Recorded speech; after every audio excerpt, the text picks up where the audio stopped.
வணக்கம். நீங்கள் இணைந்து கொள்வது இலங்கையின் முதற்தர செய்தி வழங்குனர் நியூஸ் ஃபர்ஸ்டின் பிரதான செய்திகளோடு. முதலில் இன்றைய தலைப்புச் செய்திகள். அபிவிருத்தியில் இலங்கை குறிப்பிடத்தக்க முன்னேற்றத்தை எட்டியுள்ளதாக தாய்லாந்து வெளிவிவகார அமைச்சர் ஜெனீவாவில் பாராட்டு.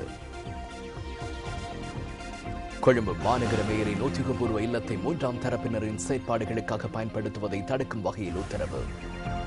எரிபொருள் விலையேற்றத்திற்கு எதிராக தொடர்ந்து ஆர்ப்பாட்டம்.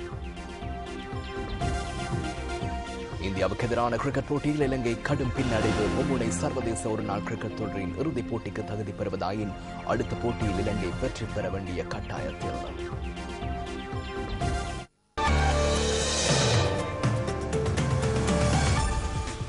தேசிய நல்லிணக்கம் மற்றும் அபிவிருத்தியில் இலங்கை குறிப்பிடத்தக்க முன்னேற்றத்தை எட்டியுள்ளதாக தாய்லாந்து வெளிவிவகார அமைச்சர் தெரிவித்துள்ளார்.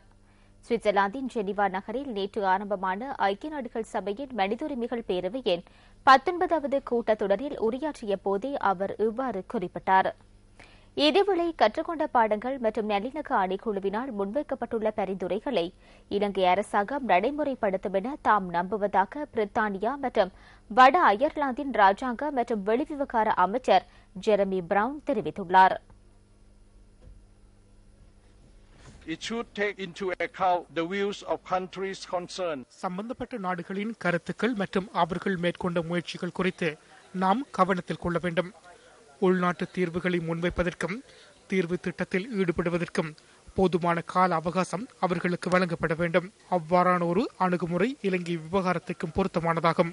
பல ஆண்டுகளாக போராடி தற்போது இலங்கை தேசிய நல்லிணக்கம் மற்றும் நிலைத்து நிற்கும் அபிவிருத்தியில் குறிப்பிடத்தக்க அளவு முன்னேற்றத்தை கண்டுள்ளது. தற்போது எஞ்சியுள்ள பிரச்சினைகளை தீர்ப்பதற்கு உள்நாட்டு தீர்வுகளே முக்கிய இடம் பிடிக்க வேண்டும் என நாங்கள் எண்ணுகின்றோம். எனவே சர்வதேச சமூகத்துடன் இலங்கை அரசாங்கம் தன்னார்வத்துடன் இணைந்து கொள்வதற்கு நாங்கள் ஆதரவளிக்கின்றோம். மேலும் கற்றுக்கொண்ட பாடங்கள் மற்றும் நல்லிணக்க ஆணைக்குழுவின் பரிந்துரைகளை அமுலாக்குவதற்கு அவர்கள் எடுக்கின்ற முயற்சிகள் தொடர்பாக நாங்கள் வரவேற்பை தெரிவிக்கின்றோம். International community, UN member states, all of us must take seriously our ஐக்கிய நாடுகள் சபையின் உறுப்பு நாடுகள் என்ற ரீதியில் மனித உரிமை கடப்பாடுகள் தொடர்பாக நாங்கள் அனைவரும் கவனம் செலுத்த வேண்டும். அரசாங்கம் ஒன்று அவ்வாறு செய்ய தவறுகின்ற பட்சத்தில் ஐக்கிய நாடுகள் சபையின் அமைப்புகள் அது குறித்து நடவடிக்கை எடுப்பதுடன் மாற்றத்தை ஏற்படுத்துவதற்கு ஆதரவளிக்க வேண்டும். அவ்வாறான நடவடிக்கைகளின் மூலமாகவே இந்த பேரவையினை சிறப்பான மனித உரிமைகள் பேரவையாக மாற்ற முடியும். அதன் மூலம் மனித உரிமை கடப்பாடுகளை அரசாங்கங்கள் எவ்வாறு ஏற்றுக்கொள்கின்றன என்பதை ஆராய்ந்து பார்ப்பதுடன் தொழில்நுட்ப உதவிகளையும் வழங்க முடியும். கற்றுக்கொண்ட பாடங்கள் மற்றும் நல்லிணக்க ஆணைக்குழுவின் பரிந்துரைகளை நடைமுறைப்படுத்துமாறு வலியுறுத்துகின்ற அனைத்து நாடுகளும் தங்களுடைய ஆதரவையும் ஒத்துழைப்பையும் வழங்குவதற்காகவே அவ்வாறு வலியுறுத்துகின்றன என்பதை இலங்கை அரசாங்கம் புரிந்து கொள்ளும் என நம்புகின்றேன். குறிப்பிட்ட நாடுகளில் இடம்பெறுகின்ற மனித உரிமை பிரச்சினைகள் தொடர்பாக கவனத்தில் கொள்வதற்கு அப்பாலும் பேரவையின் பங்கு காணப்படுகின்றது. மனித உரிமைகள் பிரச்சினைகள் தொடர்பாக தொடர்ந்தும் பேரவை குரல் கொடுக்க வேண்டியது மிகவும் அவசியமானது ஒன்றாகும். in specific countries. இதேவேளை மனித உரிமைகள் பேரவையின் நிகழ்ச்சி நிரலில் இலங்கை தொடர்பான பொறுப்புக்கூறல் குறித்த விடயம் இடம்பெறுவதற்கு ஐரோப்பிய ஒன்றியம் தனது ஆதரவை வழங்கும் என ஐரோப்பிய ஒன்றியத்தின் வெளிவிவகார பேரவை வெளியிட்டுள்ள அறிக்கையில் குறிப்பிடப்பட்டுள்ளது. மேலும் முதற்கட்டமாக கற்றுக்கொண்ட பாடங்கள் மற்றும் நல்லிணக்க ஆணைக்குழுவின் பரிந்துரைகள் அனைத்தையும் இலங்கை அரசாங்கம் நடைமுறைப்படுத்துவதற்கு ஐரோப்பிய ஒன்றியம் ஊக்கமளிக்கும் எனவும் அதில் சுட்டிக்காட்டப்பட்டுள்ளது.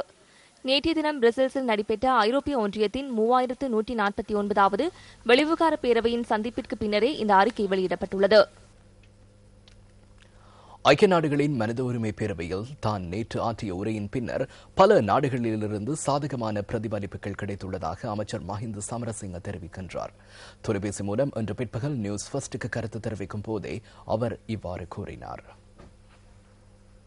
බොහොම පැහැදිලිව කියන්න ඕනේ ඊයේ ප්‍රකාශයෙන් පස්සේ අතවසෙම අපිට බොහොම ඉහළ මට්ටමේ ප්‍රචාරයක් ලැබෙන්න පටන් ගන්න තියෙනවා. තායිලන්තයේ විදේශ ඇමතුමත් நேற்றைய எனது உரையின் பின்னர் உயர் மட்டத்தில் சாதகமான பிரதிபலிப்புகள் ஏற்பட ஆரம்பித்துள்ளன என்பதை தெளிவாக கூறுகின்றோம். எனது உரையின் பின்னர் தாய்லாந்தின் வெளிவிவகார அமைச்சர் உரையாற்றினார். இலங்கைக்கு ஒத்துழைப்பு வழங்குவதாக குறிப்பிட்டிருந்தார். அத்துடன் பல தூதுவர்களும் எமது குழுவினருடன் கலந்துரையாடி வருகின்றனர். குறுகிய காலத்தினுள் நாம் நிவாரண செயற்பாடுகளை நிறைவு செய்துள்ளோம் என்பதனை அவர்கள் அறிந்திருக்கவில்லை என குறிப்பிட்டுள்ளனர். நாம் பல சந்திப்புகளையும் ஏற்பாடு செய்துள்ளோம். கொங்கோ நாட்டின் பிரதிநிதிகளை சந்தித்து கலந்துரையாடிய போது எமக்கு ஒத்துழைப்பு வழங்குவதாக அவர்கள் குறிப்பிட்டனர்.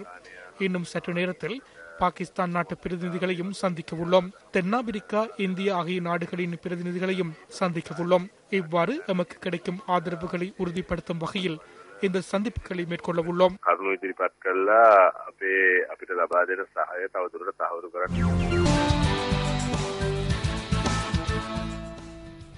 ஐக்கிய நாடுகளின் மனித உரிமை பேரவையில் இலங்கைக்கு எதிராக சமர்ப்பிக்கப்பட உள்ளதாக கூறப்படும் பிரேரணைக்கு எதிர்ப்பு தெரிவித்து இன்றைய தினமும் ஆர்ப்பாட்டங்கள் முன்னெடுக்கப்பட்டன. கொழும்பு துறைமுக அதிகார சபை முந்தலில் இன்று முற்பகல் இந்த ஆர்ப்பாட்டம் நடைபெற்றது. துறைமுக அதிகார சபையின் இலங்கை சுதந்திர ஊழியர்கள் சங்கத்தினால் ஏற்பாடு செய்யப்பட்டிருந்த இந்த ஆர்ப்பாட்டத்தில் பலர் கலந்து கொண்டிருந்தனர்.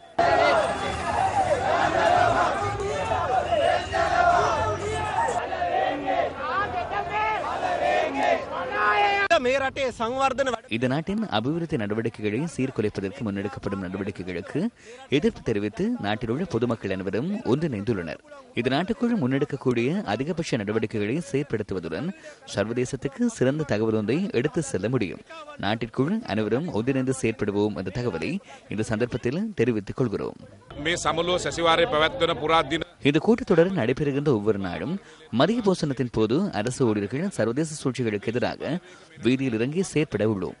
இந்த காலப்பகுதியில் அனைத்து அரசு நிறுவனங்களின் ஊழியர்களும் மதிய போசனத்தின் போது ஆர்ப்பாட்டங்களை முன்னெடுக்க உள்ளனர்.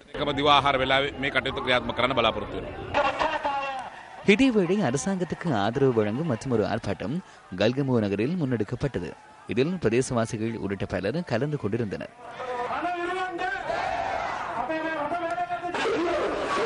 இவற்றுள் மற்றொரு ஆர்ப்பாட்டம் கல்முனையில் இந்த முற்பகல் நடைபெற்றது. மக்கள் பிரதிநிதிகள் உள்ளிட்ட பிரதேசவாசிகள் பலர் இதில் கலந்து கொண்டிருந்தனர்.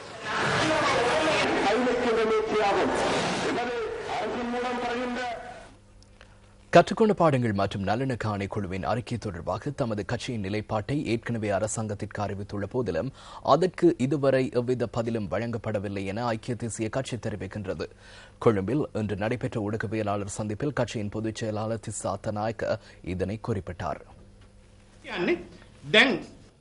එක්සත් ජාතික පක්ෂයේ නායකයා වශයෙන් රනිල් වික්‍රමසිංහ මැතිතුමා පසුගියදා கற்றுக்கொண்ட பாடங்கள் மற்றும் நல்லிணக்க ஆணைக்குழுவின் அறிக்கை தொடர்பாக ஐக்கிய தேசிய கட்சியின் நிலைப்பாட்டினையும் அதனை செயற்படுத்த வேண்டிய விதம் குறித்தும் நாம் அறிவித்துள்ளோம். எமது பரிந்துரைகள் மற்றும் ஆலோசனைகளை ஜனாதிபதிக்கும் அரசாங்கத்துக்கும் அனுப்பியுள்ள போதிலும் இதுவரையில் அதற்கான எவ்வித பதிலும் வழங்கப்படவில்லை.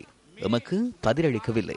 எமக்கு எதுவும் கூறாமல் அதில் காணப்படும் பரிந்துரைகளை நடைமுறைப்படுத்துவதற்கு தாம் தயார் என சர்வதேச மனிதுரிமைகள் பேரவையிடம் அரசாங்கம் தெரிவித்துள்ளது. ராஜதந்திர மட்டத்தில் இவை தொடர்பில் கலந்துரையாடி இருக்க முடியும் என்றே நாம் கூறுகின்றோம். අදහස් සාකච්ඡා කරගන්නත් පුළුවන්. මහින්ද සමරසිංහ ඇමතිවරයාත් ඊයේ එතුමාගේ විශේෂ ප්‍රකාශ කරමින් ජාත්‍යන්තර මානව හිමිකම් කවුන්සිලයේදී ඒ වාර්තාව ක්‍රියාත්මක කරනවායි කියලා සහතිකයක් දීලා තිබෙනවා. நாடென்ற ரீதியில் அனைவரும் ஒன்றிணைய வேண்டிய காலம் தற்போது எழுந்துள்ளதாக ஜனநாயக தேசிய கூட்டமைப்பின் பாராளுமன்ற உறுப்பினர் அர்ஜுன ரணதுங்க குறிப்பிடுகின்றார். களுத்துறை நாகுடை பகுதியில் நேற்று நடைபெற்ற நிகழ்வொன்றின் போது அவர் இதனை சுட்டிக்காட்டினார். கடந்த காலங்களில் நாட்டின் வாழ்க்கை செலவு அதிகரித்து சென்றது. பெட்ரோல், டீசல், மண்ணெண்ணெய் ஆகியவற்றின் விலைகள் அதிகரிக்கப்பட்டன. இதன் காரணமாக நாட்டு மக்கள் பாரிய ஆர்ப்பாட்டங்களை முன்னெடுத்தனர். இதனை மறைப்பதற்காகவே மனித உரிமை பிரச்சினைகளை காண்பித்து முன்னோக்கி செல்ல முற்படுகின்றனர். இங்கு வீதிகளில் சத்தமிட்டு ஆர்ப்பாட்டங்களில் ஈடுபடுவதனூடாக வெளிநாடுகளில் உள்ள எவரும் இது குறித்து அறிய மாட்டார்கள். இவற்றை முன்னெடுக்கும் வழிமுறைகள் உள்ளன. அந்த முறையை குறுகிய ஒரு வழிமுறையாக நாம் காண்கின்றோம். நாடென்ற ரீதியில், இலங்கையர் என்ற ரீதியில் நாம் அனைவரும் ஒன்றிணைய வேண்டும். அரசியல் ரீதியில் முரண்பாடுகள் உள்ள போதிலும் இந்த சந்தர்ப்பத்தில் நாம் ஒன்றிணைய வேண்டும். இந்த நாட்டினை சேர்ந்த எவர் மீதும் அழுத்தங்களை பிரயோகிக்க முடியாத இனம் ஒன்றாக நாம் ஒன்றிணைய வேண்டும்.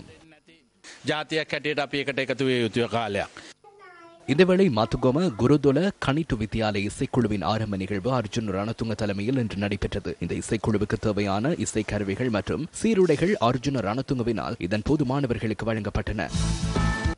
இலங்கையில் உள்ள அமெரிக்க வர்த்தக சம்மேளனம் கொழும்பில் இன்று சந்திப்பு ஒன்றை ஏற்பாடு செய்திருந்தது.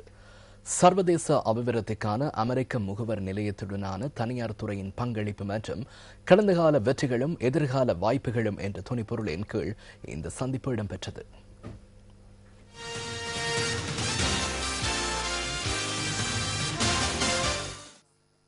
இந்த நிகழ்ச்சியின் கௌரவ பேச்சாளராக சர்வதேச அபிவிருத்திக்கான அமெரிக்க முகவர் நிலையத்தின் இலங்கை மற்றும் மாலைத்தீவுக்கான திட்ட பணிப்பாளர் ஜேம்ஸ் பெட்னர் கலந்து கொண்டார்.